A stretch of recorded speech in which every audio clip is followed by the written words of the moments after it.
Weekend comment అలాగే కొత్త పలుకు దాంట్లో కోల్ స్కామ్ని ఆయన బయటకు తీసినారు.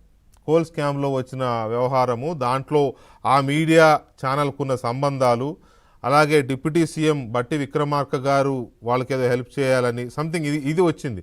ఇందులో ఎక్కడా సుజన్ రెడ్డి ఇదేమీ లేదు. మరి అప్పుడు కదా కోల్ స్కామ్ విషయాలు బయటకు వచ్చింది.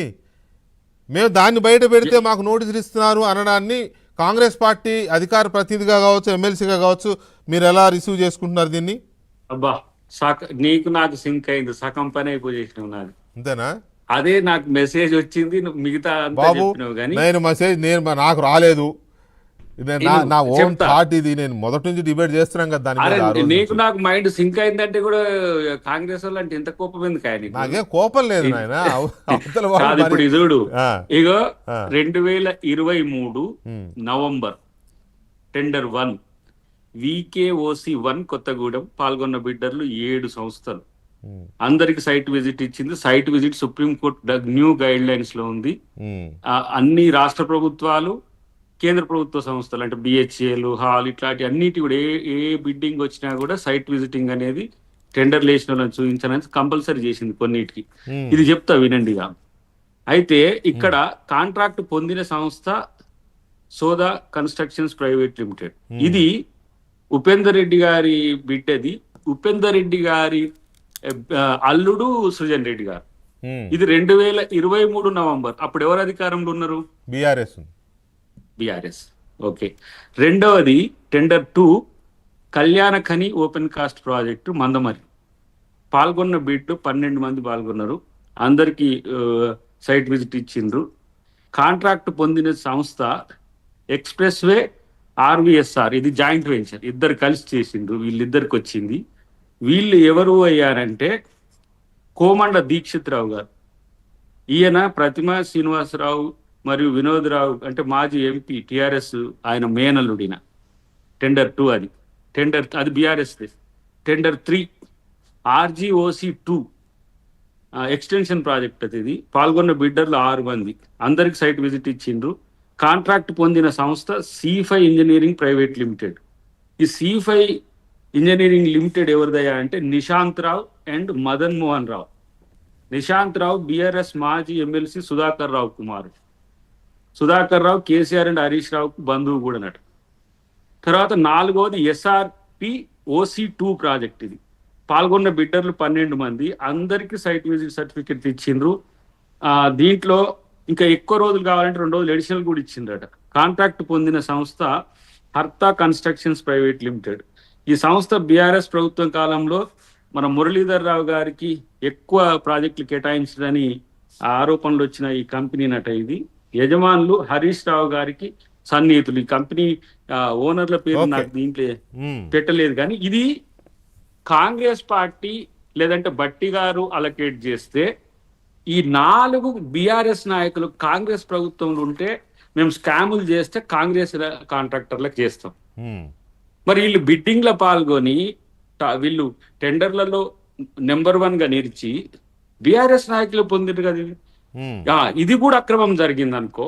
లేదంటే మన వేమూరి గారు రాసినట్టు అక్కడ అక్రమాలు జరిగినట్టుగా ఉంటే ఎంక్వైరీకి స్క్వాష్ చేయమని అడగొచ్చు. లేదంటే దాంట్లో స్కామ్ జరిగితే ఈ నిబంధనలు పాటించిన దాన్ని తప్పనన్నా మీరు చెప్పాలి.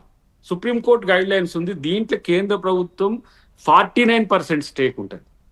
51%కి రాష్ట్ర ప్రభుత్వ సింగరేణి యాజమాన్యం మన చేతిలో ఉంటుంది, తెలంగాణ ప్రభుత్వం చేతిలో ఉంటుంది. కానీ డిసిషన్ మేకింగ్ లో కూడా కేంద్ర ప్రభుత్వ సంస్థ అయిన కోల్ ఇండియా లిమిటెడ్ కూడా నాకు స్టేక్ కావాలని అడిగింది. కొన్ని బిడ్డింగ్లలో బ్లాక్స్ ని క్రియేట్ చేసి మాకు కూడా అలకేట్ చేయమని. ఇప్పుడు మన మంత్రి మనోడే కదా, కిషన్ రెడ్డి గారే కదా. ఒకసారి ఆయన అడగండి, ఎవరు తెచ్చింది site visit, supreme court new guidelines ఎక్కడి నుంచి వచ్చిందని. ఇది లేని స్కామ్ ను క్రియేట్ చేసి దీన్ని డైవర్ట్ చేయడానికి, లేదంటే రేవంత్ రెడ్డి గారు అల్లుడు మావమరిది సుజన్ రెడ్డి గారు అంటారు, కానీ ఉపేందర్ రెడ్డి గారు అల్లుడు అని ఎందుకంటే లేరు. సో ఎంత టాక్ట్ఫుల్ గా ఉన్నారు చూసిన వాళ్ళు. అంటే దానివల్ల ముఖ్యమంత్రి గారిని అవాస్ పాలు చేయాలి. రెండవది మీరు అన్నట్టుగా కోమటిరెడ్డి వెంకటరెడ్డి గారి మీద కూడా ఉపేందర్ రెడ్డి గారి మామగారు ఉపేందర్ రెడ్డి గారు ఇప్పుడు బీఆర్ఎస్ లోనే ఉన్నారా? స్టిల్ దాంట్లోనే ఉన్నాడు కదా వారు ఇప్పటికి కూడా. ఓకే, నేనేమంటున్నా అది నవంబర్ 2023లో అలకేట్ అయింది. అది మన హయాంలో కాదు, ఇంకా అప్పటికి కాంగ్రెస్ ప్రభుత్వం వస్తుందని ఊహ కూడా లేదు. యా, అంటే యా, అవునులేండి. ముసుగురు వస్తుంది, ఎట్లా వస్తుందని ఇస్తారు. ఇక్కడ నేను ఏమంటున్నానంటే, ఇప్పుడు మీరు ఇదొక్కటి ఆలోచించండి, ఎక్కడైనా సరే లేని ఒక అంశాన్ని వాళ్ళు తెర మీదకి తెచ్చి దాని చుట్టూ చర్చ జరుపుతుంది, ప్రాపగండా డిస్కషన్స్ చేస్తుంది. ప్రాపగండా ఎట్లా, లేని నోషన్. ఇప్పుడు జిల్లాలు, గద్వాల జిల్లా ఎత్తేస్తారని ఎక్కడన్నా ఎవరైనా చెప్పిండ్రా? లేదు. సికింద్రాబాద్ జిల్లా ఏదైనా పక్కన పెడుతున్నారు, ఒక జిల్లా కొరకు పోరాటం అని వీళ్ళు ఏం చేయలేదు. సికింద్రాబాద్ జిల్లా అసలు అస్తిత్వం లేకుండా చేస్తారని పోరాటాలు, సిరిసిల్ల జిల్లా ఎత్తేస్తారని, నారాయణపేట జిల్లా ఎత్తేస్తారని, ఎక్కడ సిద్దిపేట జిల్లా ఎత్తేస్తారని.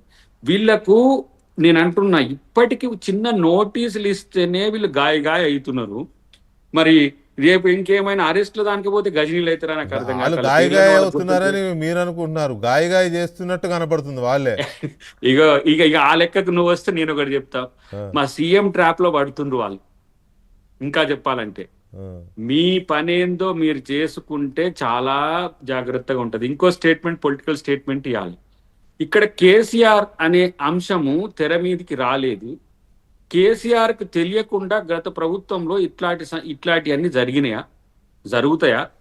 ఆ స్థితి ఉందా? సహజంగా ఏ చిన్న ఇటువంటి కీలకమైన విషయాలు ఏవి కూడా ఏ ముఖ్యమంత్రి అయినా, నాట్ కేసీఆర్ గారు, ఏ ముఖ్యమంత్రికైనా తెలియకుండా జరిగే అవకాశమే ఉండదు.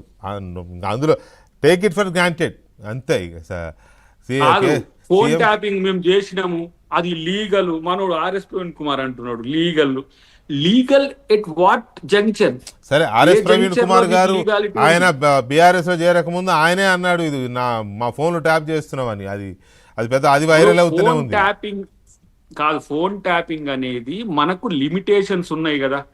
నేను అంటున్నా, ఇంకా కొన్ని రేపు బయటపడి ఉన్నాయి. మనం ఇప్పుడు ప్రస్తావన తేవడం, ఇప్పుడు ఈ చర్చ యొక్క డెకోరం దెబ్బతింటదని నేను చేస్తలేను. కానీ ఎంతమంది ప్రైవేట్ వ్యక్తులే చేసినట్టుగా బయట చర్చ రచ్చ జరిగింది. చూద్దాం అది రేపు ఉంటుందా లేదా విషయం. రైట్. ఒక్కసారి సజ్జనార్ గారు, సిటీ పోలీస్ కమిషనర్ అండ్ ఈ సిట్ చీఫ్ సజ్జనార్ గారు ట్వీట్ చేశారు కేటీఆర్ గారి విచారణకు సంబంధించి ఏం జరిగిందనేది. ఒకసారి దానికి సంబంధించిన